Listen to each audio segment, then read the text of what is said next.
Okay, we're recording, and it's a pleasure to welcome back former guest and friend Sam Duckworth. Hello. Hello, good to be back. It's good to see you, mate. We've had a catch up natter already, but I don't think we've seen each other. Have we seen each other since you recorded the first time when I come down to the studio? I don't think so. It's quite weird being just up the road and I know. I it's know. been. Well, there has been what's that thing? A pandemic. That's it. That's been going on as well, hasn't it? But yeah, we've spoke on the phone. I'm sure we did. Did we do the Lily Allen thing in between then? Yeah, Yeah, we did, didn't we? Yeah, yeah. Just to clarify, that's a podcast. That's only quite crude then. Yeah.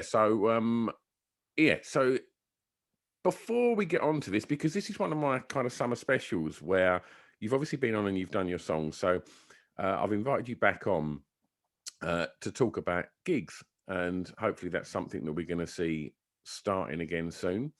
And I guess some venues they have started already. But before we get on to that, just want to ask you, Sam, how you found the last 15, 16 months as Sam Duckworth, human being and recording artist.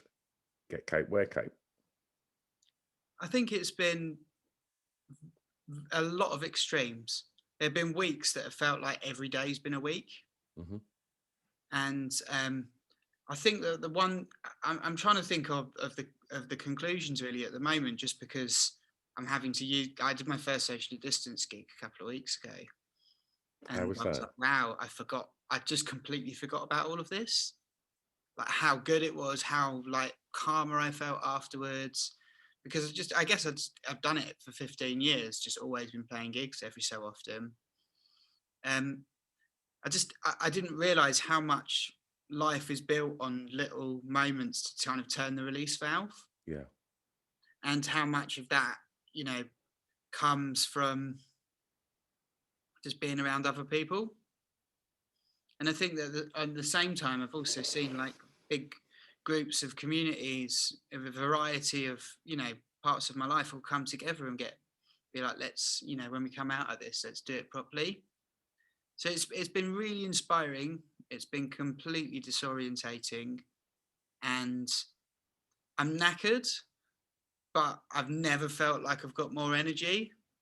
And I know that that energy is coming partly because of hope and partly because of adrenaline from being tired. I'm looking forward to just kind of this moment where everyone can hang out and it just feels normal again. I think there'll be a moment of intensity where we're like, whoa, you know, even just for me, like the sounds of like multiple voices of Yeah. different, I'm like, well, okay, this is a Yeah. lot. But then there's going to be a moment we're just chilled and we're like, you know what, this is how it was, wasn't it? Or this is how it Yeah. is now. And it is so weird in the breaks between the first lockdown and the one that we're coming out of now. I went up to London for some work, and as I was walking back to the station, there was loads of people standing outside a pub drinking, and I hadn't heard that sound for about 9 months. Like just that kind of connection and just hearing glasses kind of like clinking and people sounding relaxed and just chatting, and it was so strange to hear that.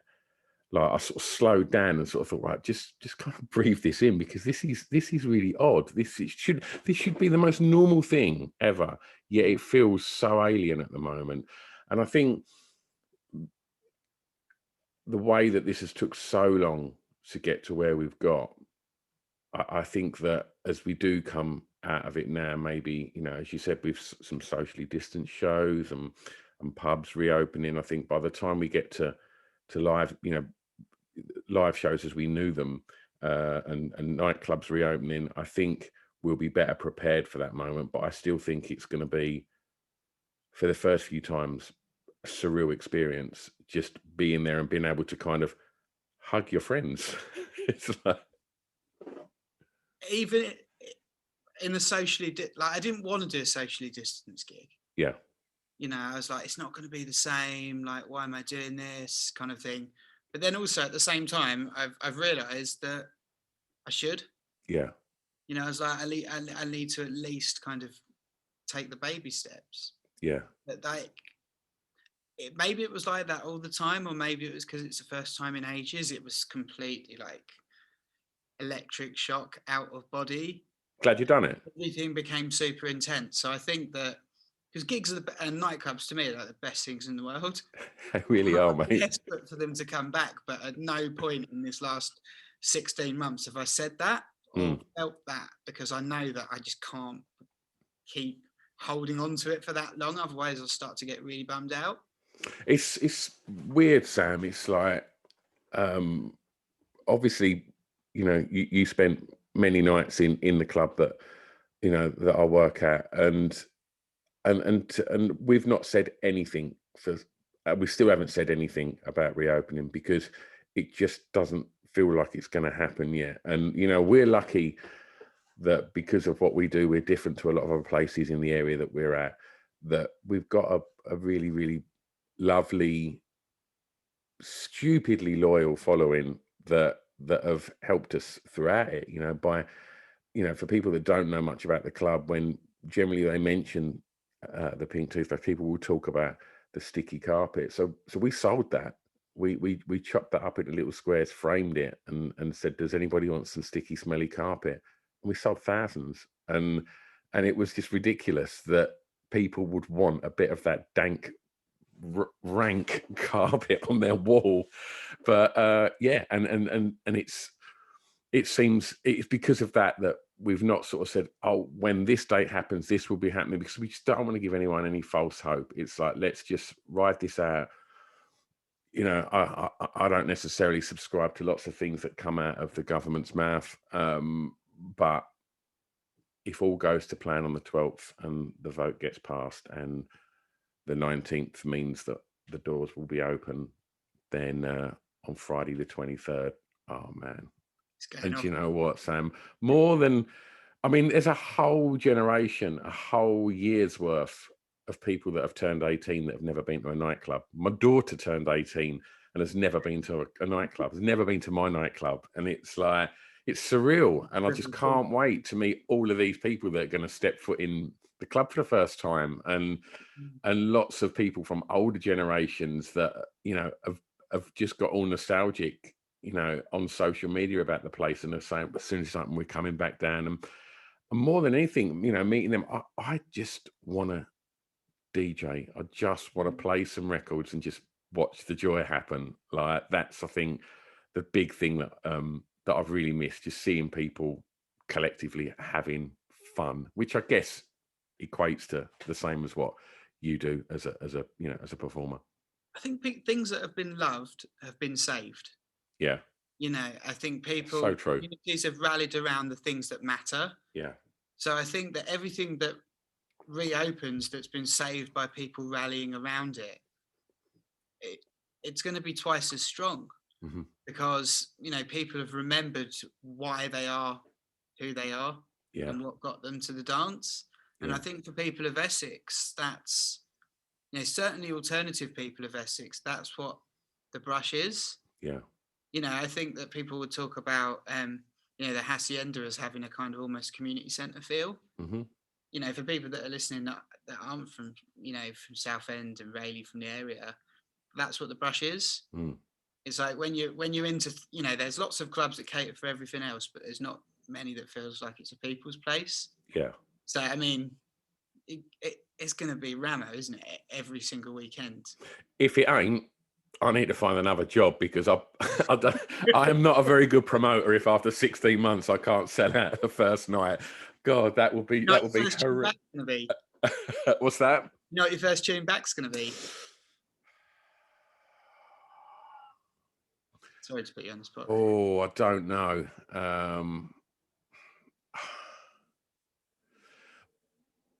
Maybe Come Together by Primal Scream. Wicked. I think that might be the one. I've just got goosebumps saying that. Right. Anyway, let's stop banging on about my bloody club. Let's talk about some shows. Sam, what was the first gig you ever went to? I can't remember. Is the honest answer. Great start. I did. I know it could be one of like three in a very short period of time. The The first outdoor gig I can remember, and I think I must have been like 10 or 11, was the Radio 1 Roadshow in Priory Park. Which one? The one that the Spice Girls, when they were #1 with Wannabe. So I think it was either that or going to see the Cause at Wembley Arena on the Talk on Corners tour. So obviously, you know, I was quite into pop music. But then like my first like gigs, Green Day at Wembley Arena.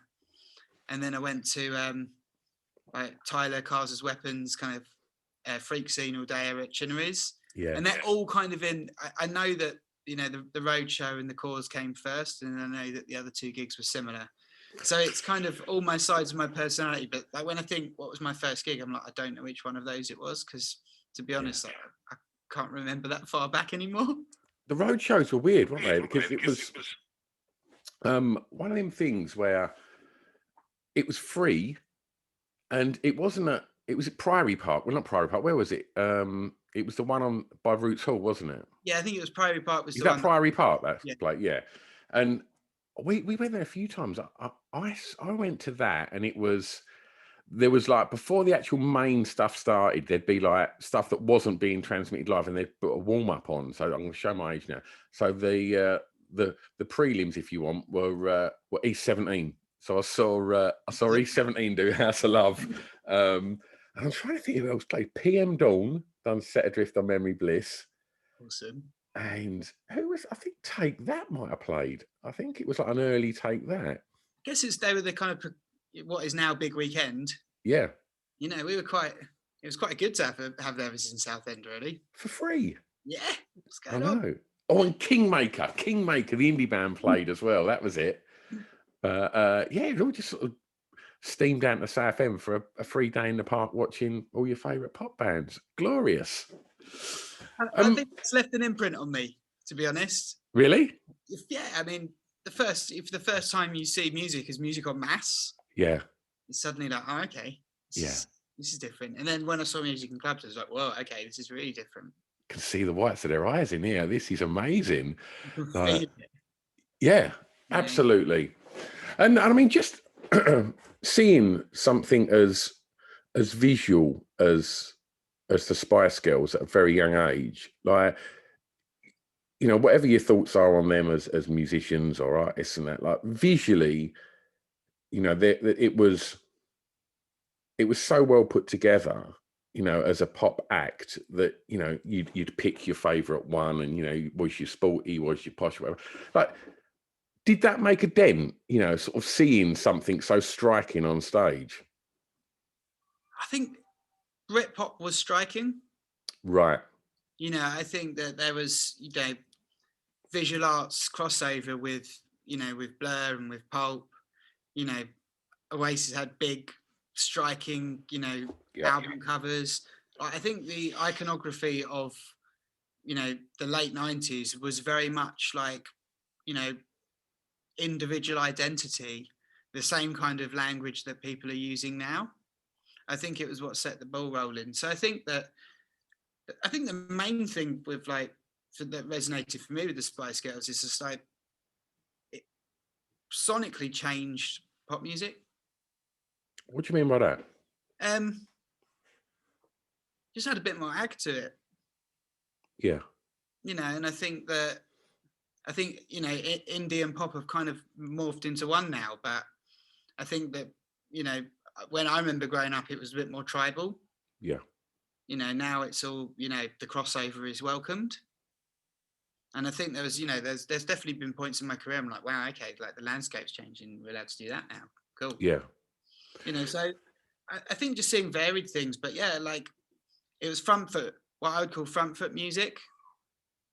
You know, where you like they're leaning into it, and it's, you know, that I remember that from that show. Like it didn't, you know, it didn't feel like what it did on TV. It felt like it had some like anger to it. So that's probably. Well, I love that. Never heard that before. Front foot music. Kind of what resonates with me, I think. Energy. Yeah. Yeah. What was the first show that you remembered performing at? I can remember my first gig. Okay, let's talk about that. That was at Focus Youth Centre, which is now a car park. in Southend. Yeah, we'd do. I was in a band with some mates from school, and we just we put on a show in the theatre, and yeah, I can just. It's funny because I can remember more the mechanics of the gig than I can remember the gig. Explain what you mean there. Like I remember, like kind of, I was pushing posters out and promoting it and all of that side. And it's funny because a few people that knew me around when I was putting on shows, like we'd always thought you'd be a promoter. But it's overrated, mate. I mean, it's something that I can always remember the mechanics of shows more than I can remember the being on stage. Yeah. Because I think that part of me is like, maybe it's just that I like being on stage, so I don't do that like drink it in thing. I'm like, wow, this is fun. Yeah. And so I can remember that more than the actual playing. I can remember like restringing my guitar, all of that stuff, all the prep stuff. If I cast my mind back to being in bands and playing shows and to DJing and all of the things where I guess I'm entertaining in some way, shape or form, fundamentally I'm an organizer and I'm trying to make sure everything goes as planned. And I completely agree with what you've said there. And if I cast my mind back, I remember every other thing other than the shows. And have you learned since, because obviously like I stopped performing when the grey hair started appearing, have you learnt to kind of, I mean, me playing a local show down in the Esplanade in Southend, a lot different to you walking on stage at these huge festivals and things like that. Have you learned to kind of pause and drink it in there? Yeah, there were some moments where I couldn't remember early on into my career where I should remember that. Yeah. And I think that what I've realised is that everything's so photographic now. Even my memories are morphing into the angle that the photograph's taken from. That's strange. And it's difficult because the photographs of me. Yeah. And it's wide. It's a wide angle. So yeah, I can remember. I can remember doing the Pyramid at Glastonbury more than any other show, because like I was like, I have to remember this. Yeah. It was like, this is literally the one thing you've always wanted to do in your whole life, and it's happening. If you don't remember this, yeah, you're an idiot. So but it's funny because I remember it in the sense of, because it's happening and I'm the idiot doing it, it demystifies the magic for me. It's like, if I'm letting me and my mates do this. Yeah. Like, oh, okay. Wow, that's what this is. So what, you think there's a bit of imposter syndrome to it? Like, fucking hell, how did me and my mates end up here?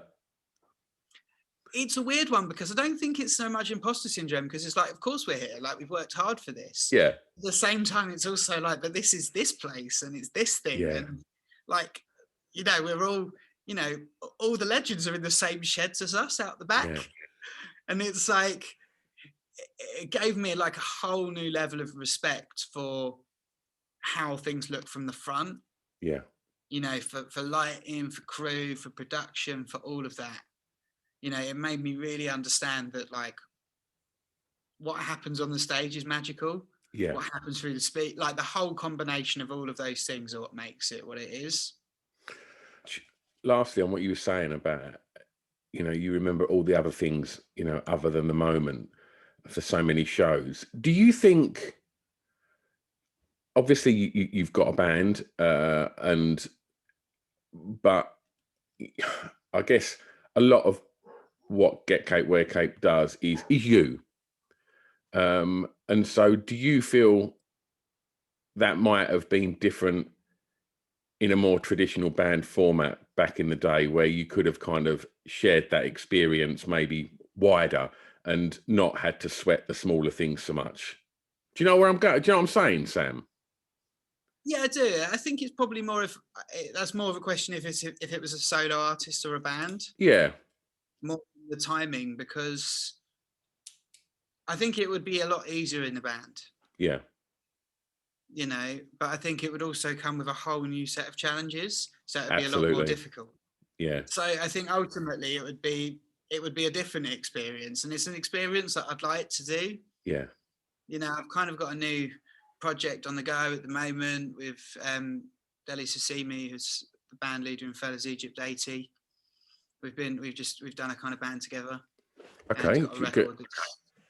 can we We've talk got a about first that? show we've got a first show in September at Lee Library Gardens. And it's quite, I mean, I'm such a massive fan of his music. And we met at Celebration about 10 years ago. And it was really nice. A fellas manager introduced us. And I just come back from doing Africa Express in Lagos. And it had become very clear to me that, you know, this is music that I'm going to listen to forever now. Yeah.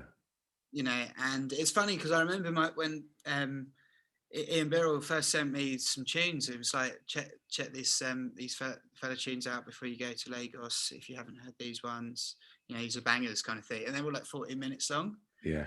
And like, you know, that my uncle would listen to a lot of Tony Allen, so I'd always recognise like the drums, but like Tony's songs were like 6 minutes. Yeah. So, you know, but I come from like punk and pop really. So like 2 minutes is like, people are like, why does that go on so long? You know? And so we kind of went at it with an energy of like both sides. You know, there was basically Deli and an amazing rhythm section, Callum, Phil, were kind of drumming and structuring, and we're chopping things out to get it into a song structure, and then writing songs in the evening over the top. Yeah. And kind of adding bits. And it's just, it's like, it's kind of fresh, fun, like hybrid of what I do and what he does. Wonderful. And you're playing in Lee? Yeah, playing in Lee. The first show's in the Library Gardens, and hopefully all the horns on the album are arranged by a guy Pete Fraser, who's amazing. So we're gonna have a good horn section, and we're gonna have a party basically. 4th of September. Oh, I'm there with bells on. Yeah, it's time for us to have a dance outside, and the Deli Sasimi Afrobeat Orchestra are going to play as well. So it's going to be proper. Wonderful. Well, Sam, talking about having a dance outside, I'm going to ask you now, what was the first festival you went to? Reading 2004. Who was on? I can remember seeing Pulp, I think. Right. Like my thing was like, I just want to go in the lockup. You know, watch Saves the Day and Hot Rod Circuit Thursday. Like that was my thing. Like, yeah. You know, I remember seeing In Me open the main stage, and that, you know, that was wicked. That was really cool. Yeah. So but like my memory of that festival is the lockup, and just like I'm like an itinerary festivals guy. Yeah. Because there's plenty of great places to hang out and drink beers and be stupid. But if all my favourite bands are playing, I want to see as many of them as possible. Of course. You know, so we camped out at the lockup basically for 3 days. Seeing In Me opening the main stage, how did that feel, seeing someone from where we come from doing that? I think I'm from a generation of people in Southend where we believe that stuff should be possible, because our parents are part of a generation where Southend were the leaders of the music scene. Yeah. You know, so like it's good, but like it was like, cool, okay, you know, this is what we do here. And you know, what was amazing is just to see 3 people and that amount of people, and see how like it's able to be that great. Yeah. You know, it was amazing to be like, to be blown away by 3 people at scale like that. Yeah. You know, it was really inspiring to me to be able to see that, you know, that's how it worked. It's like humans. And so when you started playing, what bands were inspiring you at that time? I loved Rival Schools. Yeah. Rival Schools are probably my favourite band, or up there with my favourite bands of all time. Southend loved Rival Schools, didn't it? Every band from Southend seemed to just... I remember, what was Resin? And I remember seeing Resin and thinking... What's that? Maybe loved Rival Schools. And I remember just thinking, someone likes Rival Schools, because I remember, and it was Davy's riffs, and I was just thinking... But this is what's funny, like, and it's really sad and really quite intense to think that, Rival Schools asked John Hannon to be the guitarist because they just loved Understand. Shut up. Yeah, that's where the Southend connection with Rival Schools comes from, is that, like that band love Understand, and Walter and John are really good friends, and there's a big that scene between that Southend scene is so connected to certain world of punk through Equal Vision and the South. I remember going into a record shop in Berlin and finding the Understand Southend single that I've been looking for ages, about 10 years ago. It's like that's that kind of, there's a weird connection between Exeter, Southend, and like the New York scene, and it's increasingly, well, it's become very clear that John was instrumental in that, how that permeated around the whole town. Bands would be in Mushroom, everything about it. And I remember one of the I was such a massive fan of Rival Schools that when Walter was doing the walking concert thing, I begged Alan Day, who's now my national promoter, to let me open for walking concert at Oxford Zodiac. Like, I begged him, I emailed him every day, because I knew that he was the one person that if I just kept, because BSM had put my records out, and then the next time they came over, I got a phone call from, I think, Stuart Clapp, phoned me. It's like, can walking concert play at Chinnery's this afternoon or this evening? They just want to warm up. They've just landed, and I think they'd just come to Southend to see John and hang out, and they were like, that'd be the perfect place for a warm up. I'm like, this is a band that literally my heroes, and then sorting it out. But yeah, that the Southend hardcore sound, it's something that people have been doing podcasts, and people are really connecting. There's a festival coming up, and I think that Understand was so instrumental to that. And the more I listen to Understand, the more I'm like, wow, that kind of, it either came from Fugazi or it came from Understand, that kind of sound that would find its way through post-hardcore and then into the wave of emo I was really into. It's like, oh wow, my favorite bands are influenced by the guy who recorded my EP. And John's sat me down and made me watch Fugazi Instrument. He's like, you're gonna love this. And I think that the South, it's really funny how unusual that link is.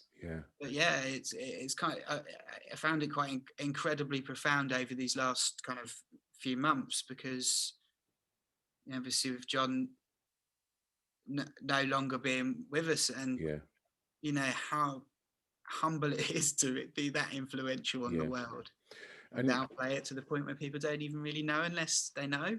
We shouldn't just, we should also point out to people that are maybe not aware of Understand and their work, that post that band that made a very, very important dent in that scene. John continued to, up until very recently, engineer and produce great records for so many bands, both nationally and locally, and the amount of people that would want to go and record their first demo, you'd go and the go-to was to go and see John every time. Reasons, Cap Down, right the way through Red Jetson. There's some big records and records that touched a lot of people across the world that came out of this. He worked with a band called Beat Glider, who are an incredible band, and they put a double A side out with I think it was John's band. Was John's band Woe? He was in a band called Woe, and so he done a double A side with Beat Glider, and he worked on that record. And for me, to this day, I think Beat Glider are one of the greatest and most prolific bands that have ever come out of where we're from. I think they're absolutely incredible and overlooked. And and the lovely John was very important in their output. So big love and respect to John. What a lovely human he was. What was the first gig, Sam, that you done where, and I don't mean this in the most rock and roll cliche, but we all do local shows, and then most of us kind of never get beyond that. And so, you know, we're always scrambling over like one bucket of like 6 beers between 3 bands uh, and and stuff like that. When was the first show? Because it felt to me, looking as an outsider at Get Cape, that it seemed to kind of happen quickly on from the public perception of it. It happened very quickly. I left school, I went straight on tour and didn't stop for 4 years. Yeah, And just every time I'd go and do a headline show, it would double in size. yeah. At Um, what point then did you think, "All right, this is a proper one now. This is a proper gig. This one." Was there a gig where you just thought, "Oh right, hang on, this is something different from what I've been doing"? Not as such, in terms of my relationship to how I was playing the songs or the audience. That's kind of, I try and keep that as similar as possible Hmm. all the way through. But yeah, there was gigs where the circus came to town. Yeah, I'd be playing a gig at the Barfly, and there'd be like 200 people that I'd know from shows, and everyone come hanging out, and there's just like 100 blokes at the back, just like with their arms crossed, like trying to see how much, you know, money they could spend to look better than the other blokes in the room. And I was the prize of the week. There were a few of those. And but thankfully then the show started to get bigger, so those guys wouldn't be so much in eye shot. yeah. Um, I did Brixton in the Taste of Chaos.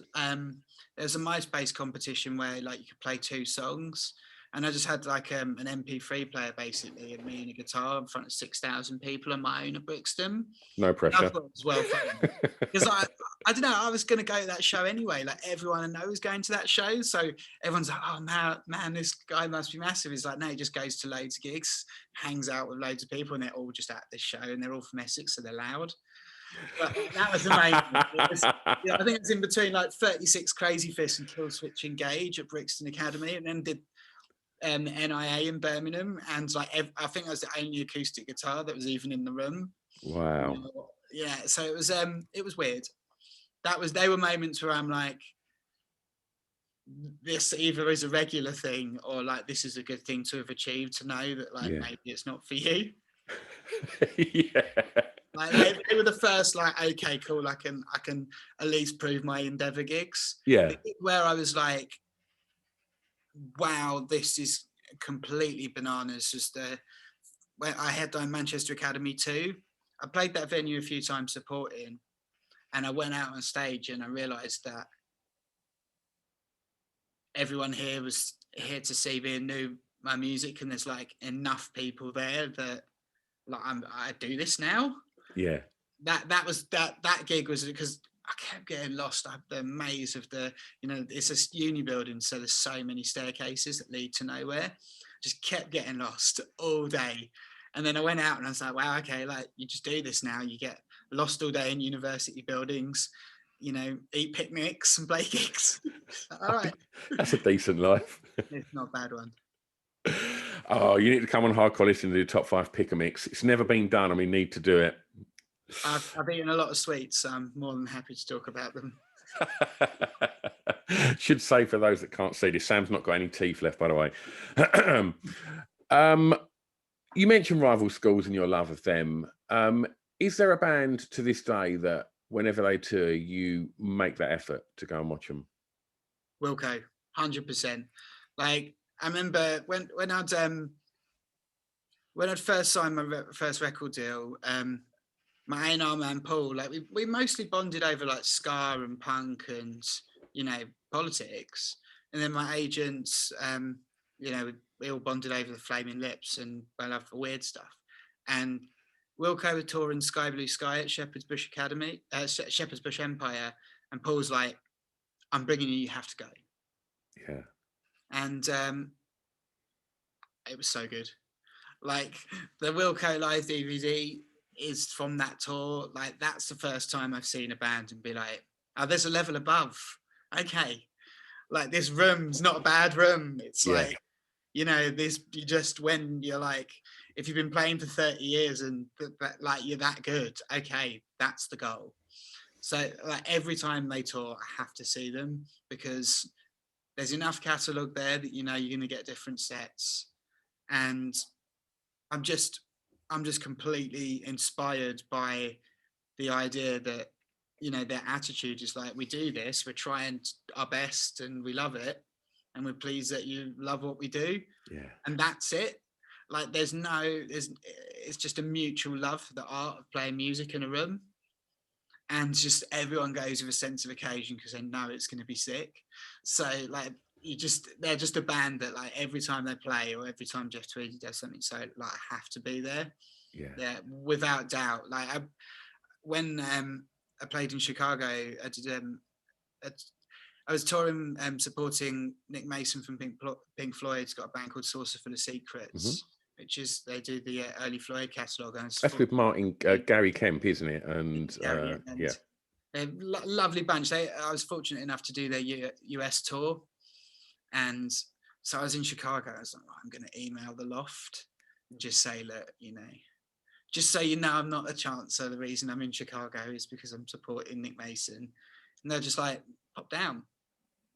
And I just went to have a look around the studio. And I was just, because I know that one day, that's my dream to record there. So I went on, I love Wilco that much. Like when I was going around Chicago, like ticking off places on lyrics and stuff. Amazing. I went in to see the studio. But yeah, like if anyone hasn't seen them, like, they're a band that people who love Wilco will make you get into them. Yeah. If you like live music, and eventually the penny drops and you become that guy, which I now am on this podcast. To everybody listening, I've become the Wilco evangelist. But yeah, just incredible. Brilliant. That first tour, leaving school and going on tour for 4 years, which sounds insane when you say it out loud. What were your sort of expectations of going on tour? Because that's, everybody that picks up a guitar or, plays a piano or writes a song, like everybody's goal is to go on tour. And what were your expectations of that? Were the realities of it different? I didn't have any expectations whatsoever. We used to organise like coach trips if we're playing at the Army and Navy. We'd pick up on Victoria Avenue and get a coach of people to prove that we had a fan base, but we just playing, And so I assumed that tour was doing that, but you just found somewhere to sleep. Yeah. And to be honest with you, that is not far off what it is. Touring out of control, it's a school trip with no adults. I mean, that's got to be the best, right? Yeah. And if you can get that right, where you can like plan it, you can really it's incredible. But it has its own challenges. You're away from location. But I'm okay with sleeping anywhere. I can sleep in a car. I can sleep standing up if I have to. But I think that's come from touring. There was very much a case of like, because I was on my own, it was always easy. Like for a promoter, I could just, I'd say, can I sleep on your sofa or whatever? I've got to get a bus to the next show. I don't think I had any expectations of what it would be like, because the 4th wall hadn't been removed by the internet yet. And I'd always assumed that like big bands putting out documentaries, they're only going to show the bits that make them look good. So is it, so they're, I'd spoken to bands about what it's like, and they're like, you're sleeping on floors and it's carnage, but you wouldn't swap it for the world if you get bitten by that bug. Yeah.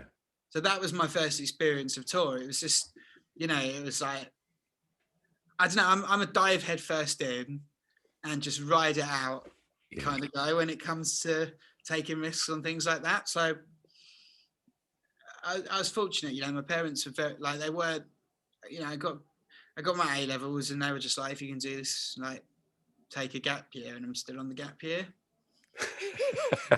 3 years later. So it's kind of, it's worked out okay in that sense. Yeah, I think so. I mean, over the years that you've been playing, I imagine you've played with some incredible bands that that have been heroes of yours, such. Who are some of the bands that you've played with, or have supported you, or you've supported, that you've had some of the best times touring with? I think there's bands that when you get into festival loops that you see regularly, Yep. you don't know that you have a mate, you feel like you have a deeper connection to their music with. Yeah. And then there are people that you tour with regularly and you spend time with who become almost part of your family because you see like in tour you see the best and worst of each other. You know, like um my favorite bands to watch before, you know, or get me hyped up, you know, Tellison. Yeah. I think Tellison are arguably the best band of their whole generation, and it's absolutely baffling to me why they're not like 10 times bigger than they are. Yeah. They're so good. I've been, you know, watching them for 15 years.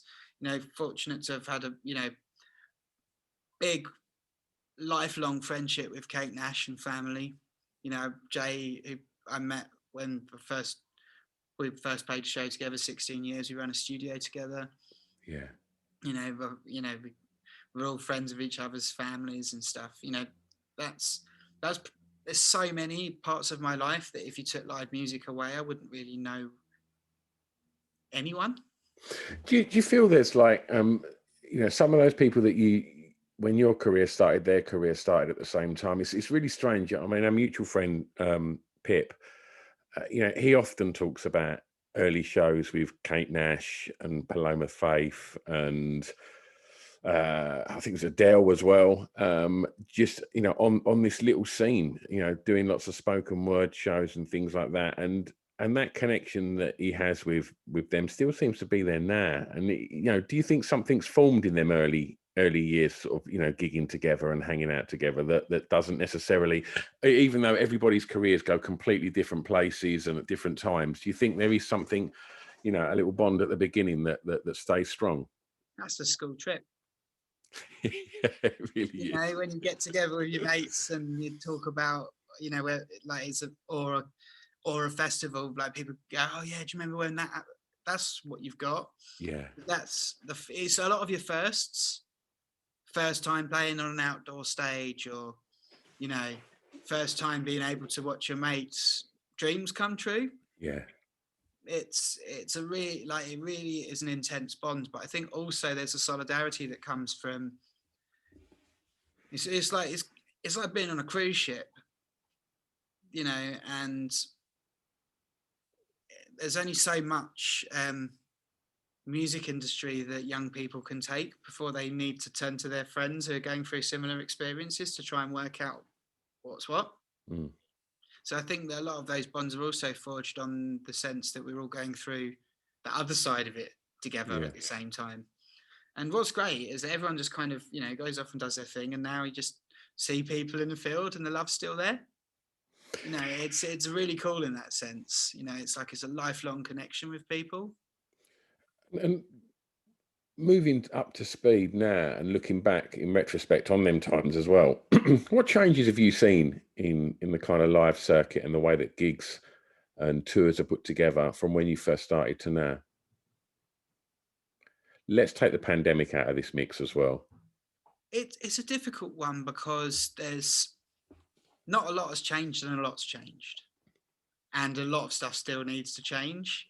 But I think that I just have this feeling after this, you know, 16-month hiatus, actually it's going to a few things that needed to be changed are going to be better. Hmm. I mean, the main thing that's changed is that people look at numbers on a computer and judge whether something has a fan base. You know, so much is getting judged on like Spotify plays and videos, and I think it's a lot of pressure because some of these younger artists have millions of plays, but are just starting out gigging. You know, I think that there's two music industries again, like there was in the 80s. There was the recorded one and the live one. And I think that what I'm noticing is that the live bar is so high. Like people are so good. The internet, you know, and the fear of camera phones or whatever it is, like there's no escaping now. Yeah, You know, people are on it. Like the quality's good. Like and also technology's getting better. Venues are getting better.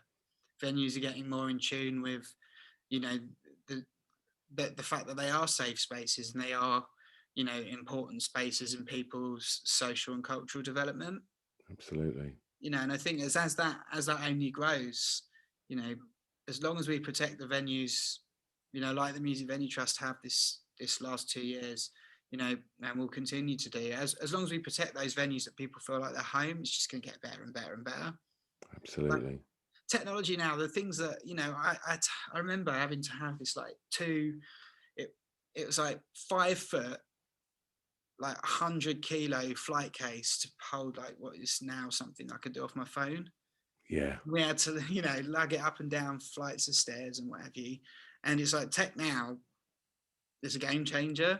Yeah. Like the things that people can do. So it's like live is more in like imagination land than ever before. Like before it'd be like, is this possible? Now it's like, what's impossible? Who cares? Yeah. We just invent something if we can't. I used to have to buy an estate car just to put my 3 record boxes in to go and DJ, and now it's a USB stick on my keyring. What the fuck's that about? But it's funny, like everyone I talk to that's like they used to lug records round, they're like, I'm like, what do you prefer? And I think everybody romantically obviously prefers records, but like I think that unless you've lugged records around, Yeah. the convenience of a USB stick over, Yeah. It must Absolutely. must make some gigs you're like, yeah, I could do that now because Yeah. how can I collect my records and all that? I mean, that said, the last time you come and DJ for Pip and I, you played vinyl. Yeah, I just like I've been going through them all, and I was like, you know what, I need to play some of these out.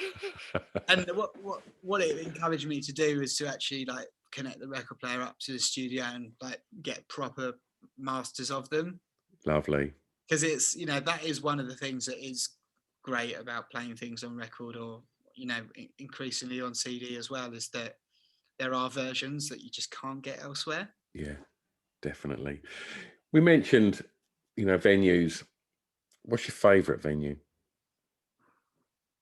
My favourite venue is the London Astoria. It's gone, so Oh, now I've just mate. decided not to pick favourites. Yeah.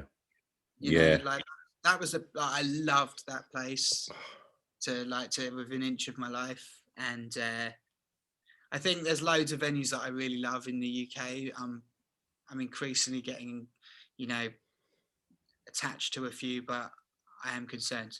But I'm pleased. Like I'm going to King Tut's, going to Boudinell Social Club, going to Hebden Bridge Trades. There's a few places that going to on this Chronicles tour that I'm like bang up for going to. Gorilla in Manchester is always a good vibe. Oh, good to see that Yeah, still standing. there's a lot. I'm glad that they saved that. That was going to be. I was like, please don't let what happened in London happen in Manchester. I'm so glad that they managed to save that, because Yeah. I think it would have been, like the Ritz is banging. Like Manchester's got some amazing venues, but those two Yeah. for like indie world, Definitely. super important. So I'm glad that they saved him. But yeah, like to be honest, I've got loads of favourites. My ultimate place in my heart is Historia. I've got the fire escape sign in my toilet. Oh, really? Well, I did because I organised the last show with Larry Sonics, who used to do the clubs at Yeah. Borderline, and I went into, there was a documentary being filmed at the end, and I was like, they were like, can I take that? Because those who remember, there was that Benji's, that sandwich shop on the corner, and there was the alley where you'd queue up round the corner. That door is the door you got thrown out if you were crowd surfing and escorted back in, but it was also your loading door. Yeah. So I was like, I want that fire escape, because I've seen Brilliant. that on both sides in my life. And they're like, what do you want to take? I was like, that's the thing that I want to take. Like, yeah, it was, but I played there on my 21st birthday. I went to, like, I'd go there with the LA2 every weekend for years. Tell me about some of your favourite bands you've seen at the Astoria.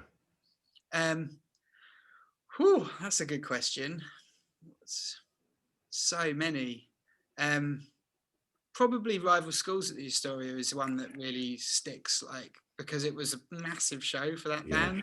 I bumped into Dave Swallow, who worked at Chinnery's, and still, he's an amazing sound guy, like absolute legend. But I bumped into him that show, and we both had the same Rival Schools t-shirt, and his first words were like, what are you doing here?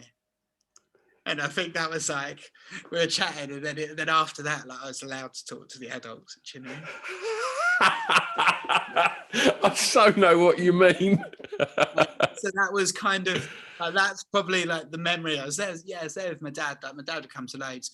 You know, Thursday was banging.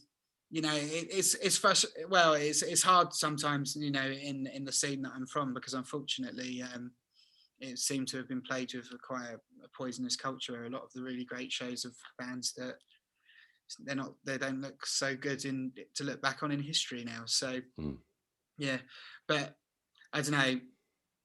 It was just everything about it. Like, it was your ultimate, for like those of you that other parts of the country, you know, it's your classic 1,000 downstairs, 1,000 upstairs. Yeah. Everything is everything has to be painted in tar, because nothing else can take the level of grime left. Like, there's no hope for any of it. It's like there isn't even a sticky carpet anymore, because it's been worn through and it's just been filled in with tar and chewing gum. One of those absolute bangers of a venue. Really is. I got to see Blur when they put out Think Tank. Think Tank was one without Graham, wasn't it? Yeah. Yeah. And that had the track that Norman Cook done, Crazy Beat, on it, I think. And I saw them play the Astoria. I think it was with it wasn't Nick McCabe, it was the other guitarist in the Verve. I can't remember his name, was playing for them at the time. Oh my God, it was like, and Blur's the band I've seen the most, even though I'm not a huge Blur fan. I've just seen them so many times. And it's weird because I love Graham Coxon, but that show will probably be one of my favourite of a Blur gigs. And I've seen them in tiny venues, and I've seen them at Wembley Arena, but seeing them at the Astoria, and it felt to me that Damon had something to prove that night, that band didn't need Graham to be what it is, and he just seemed to just launch himself into it with all that kind of energy that I remember seeing in the Modern Life gigs and stuff like that. And that show at that venue sticks in my head as one of my favourite ever gigs. So I'd go for the Astoria. I love a venue that brings that out in people. Like, I went to both nights at Def Cab at the Astoria, and like, they're a notoriously quite, you know, poised band. Yeah. Oh, they ripped. Do you know what I mean? Like, everyone that had a bit of guts, like, dug it out, because you're in Oxford Street, central London, in the Astoria. You know, Green Day at the Astoria was bananas. Yeah, like, that's crackers. People would go hard, because they knew that, like, if you can't do it at the Astoria, but you can do it at Wembley Arena, like, be suspicious. Yeah, absolutely. Well, from favourite venue to favourite festival. My favourite festival is Glastonbury. I went to Glastonbury as a punter in 2005, and then it was a fallow year in 2006, and that was the year I was touring hard.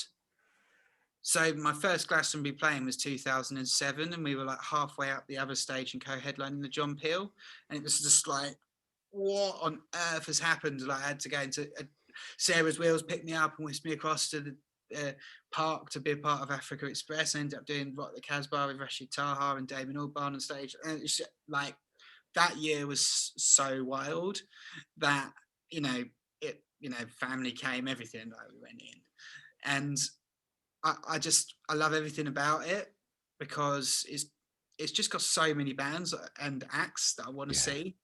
Like that, and I know that the Glastonbury has the magic of, the theatre and the presentation and the history, all that. But I just like the fact that, like, I can go and see Moody Man at 3 a.m. I can, I love it up in the Temple. Yeah. I want to go and see, like, hard rave, and I just haven't really got the constitution to be able to do that in a non-festival environment anymore. Like, there's some clubs, that I want to hear the music and I want to dance a bit, but I'm a bit scared of, if I'm not going to lie. Maybe that's part of getting old. Definitely is, mate. Definitely is. But it has that, and then, like, on Sunday you go, into the left field and get some, like, rejuvenating politics. Yeah. That no festival to me has that mixture of people going hard with open minds. Yeah, You know, I love that combo. Okay, so Samstock, right, which is going to be this new festival, right? You need to curate 5 bands. Who's going to play your dream festival, alive or dead? First things first, I'm definitely not going to play. If I'm going to be involved in that, like, I get a good production team in, but I don't want to be doing anything. I'm going to be watching these up front. Okay, all right. So, you know, first things, it'd probably be more appealing to the ticket buying public. I was, I'd have, like, I'd do it in an order. Like, I'd have Fela Kuti and Egypt Deity, 100%. They would kick it off for like 2 hours, so people can loosen up a little bit and have a dance. Beautiful. Probably Jill Scott with the Roots. Oh, good shout.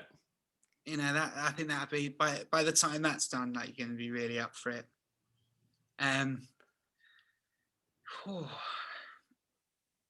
It's difficult because I'm thinking of it. What festival do I want to go to rather than what festival? You know, so I'm thinking of it and how it makes sense. Probably something super hard in the middle. You know, Prodigy. You know, I think, you know, after that, people would be well up for it. Then the Arcade Fire, Neon Bible Tour era. Oh, yes, please. You know, and then to close, LCD Sound System. That'd be my headliner. If LCD Sound System couldn't do it, then Talking Heads. Yeah. I mean, LCD Sound System have took lots of the good bits of Talking Heads as well to get where they've got as well. And the thought of, I take it they're going to finish with We're Your Friends, right? Yeah, you'd assume so. Like, I've seen LCD Sound System close a few festivals. I think it's difficult for me because I don't like.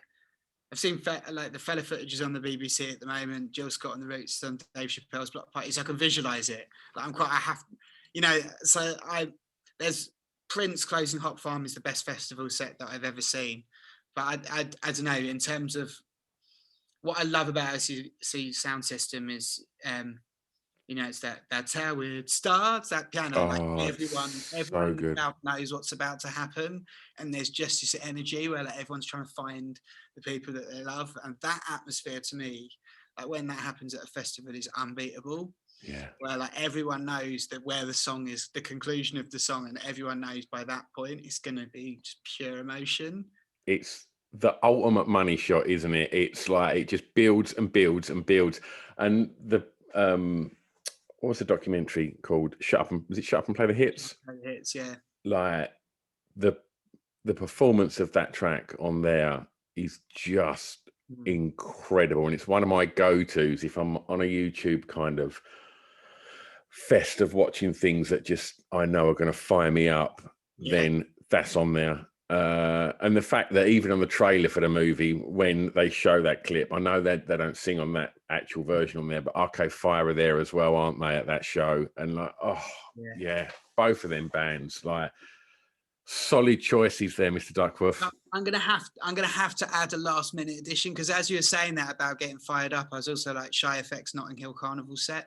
Oh, definitely in there too, because that's the other time, like my two loves, like, and when drum and bass has that same thing, it's like, so if we're allowed to have some guests, you know. Well, you've already said it, so you've took the piss and you've just jumped in and done it anyway. So I'll let you off, though, Sam. Well, you know, these Essex people just do whatever they want to do, don't they? Sam, what's happening then? So you got a new record, and I believe it's coming out on Cool Thing. Yeah, so I put a single out. I'm just kind of working away, really. I've got a lot of Forget Cape Land. I've got a lot of songs ready. I'm kind of working on an album. It's odd for me to say that last Get Cape album was 2018, because it feels like that's actually quite a long time ago for me. Yeah. I'm quite prolific with it. I've got the record with Deli Sasimi, which is just finished, and yeah, it's really nice actually to have a studio here in Southend to be producing, working with other artists, younger acts, you know, hanging out with mates and making music. So I'm in this hyper creative stage where there's just so much stuff going on. And I think what's going to be exciting is, you know, I've got Chronicles 15-year anniversary party in September that's going on for 6 weeks now. So like I'm quite pleased to have loads of songs written, and I'm really hyped to go out on tour. And then I'll come Wonderful. back and finish the album. And so the track you put on Cool Thing, just for people that may not be aware of Cool Thing, I've spoke to you can go and listen to previous episodes of this podcast where I've spoke to Luke, who is a pivotal part of that label, and I spoke to Mike as well. So tell us a little bit about the label and how you come to be releasing the track on it. Well, I've, I've known Luke Branch from his bands since, you know, those first gigs. Yeah, He would have been, you know, number 2 or 3 maybe yeah, from the, with yeah, Smother. You know, and Smother and Garrick used to play together. That was like, I was complete there. yeah, And yeah, so I've always, you know, and so Luke and Mike have known through music, and then working on a project with a lot of other residents, a community project to restore the Kersal in Southend. Met Hayley, who works for Cool Thing, and you know, Reese, who I have the studio with, records loads of bands on the label, and I've been working with Blab on for her stuff. It's just a family record label, really. It's people from Southend and yeah. people working on something that they, you know, really believe in, and I just love that energy. And you know, we had a meeting with my manager, and which everyone was like, "This feels really natural to just do it." And we just, you know, we just see what happens. Really, like I've done an amazing job, Yeah, you know, and I don't know, I love their energy, I love their passion, I love the fact that it's Southend. yeah, You know, I know I'd thought, you know, it's funny touring an album where like one of the songs on that album 15 years ago, it's like you don't you know, you don't have to be identified by where you're from, you know, whatever. But it's like I totally disagree with myself now. I yeah. was an idiot. Like I am, you know, the Southend, there is a Southend energy and intensity. And I love that there's, you know, a sick record label in the town that Absolutely. I can work alongside to get my music out. Like you know, we will believe and trust in each other. It's good. It is. It's a beautiful thing to look in on, and it is. I think that label. I mean, I think it was probably like maybe 3 or 4 years ago now. I mean, I don't know how long Cool Thing's been going. It's probably must be more than that, because I remember the last time I saw John Kennedy, he was saying, "Have you seen like what's going on in your hometown?" And I was like, "Yes, of course, like, I know." And he was like, "It's incredible what they're doing there," and the fact that we come from a place, although I'm not directly from Southend, um, I still kind of feel very much part of that. So much of the stuff that's gone on there, so many of the people that are involved in that have at some point If you come don't ever through. say you're part of Southend, then we have to revisit the rules, mate. Do you know what I mean? Come